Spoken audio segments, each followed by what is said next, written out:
অৰ্থনৈতিক বিপ্লৱৰ নিদৰ্শন অসমীয়া যুৱকৰ। যি সময়ত চৰকাৰী চাকৰি বিচাৰি অসমৰ হাজাৰ হাজাৰ যুৱক যুৱতীয়ে হাবাথুৰি খাই ফুৰিছে, তেনে সময়তে তিনিচুকীয়া জিলাৰ অসম আৰু অৰুণাচল সীমান্তৱৰ্তী এলেকাৰ কপাতনি গাঁৱৰ 6জন উদীয়মান উচ্চ শিক্ষিত যুৱকে চাকৰিৰ বাবে বাট নাচাই নিজেই আৰম্ভ কৰিছে হিমালয়া ফাউণ্ডেশ্যন নামেৰে এখন ফাৰ্ম।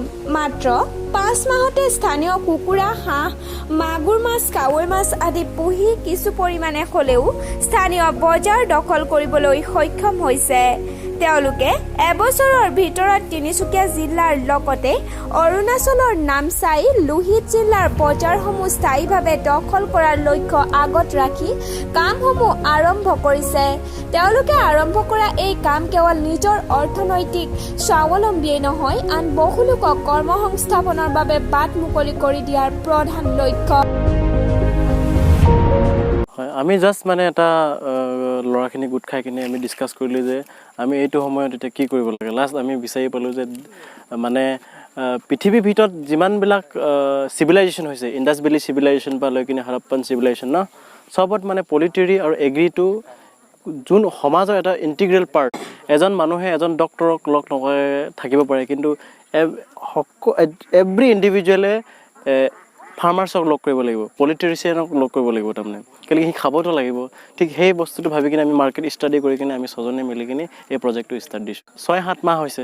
6-7 মাহ আমাৰ ইয়াত খাকী কেম্বেল আছে, চেৰা চেঙেলী আছে, এইটো লোকেল মাগুৰ মাছ আছে, তাৰপৰা IMC আছে, ইণ্ডিয়াত যিবিলাক পোৱা যায়, ৰূপচন্দা আছে, কাউৰী মাছ আছে আৰু লোকেল মুৰ্গী আছে।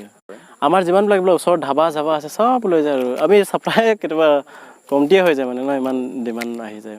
আমি MSMEৰ লগত কথা পাতিছোঁ, MSME ডাইৰেক্টৰ এগ্ৰিকালচাৰ মিনিষ্টাৰৰ লগতো কথা পাতিছোঁ যে কি ধৰণে আমি সহায় সহযোগবিলাক ল'ব পৰা যায়।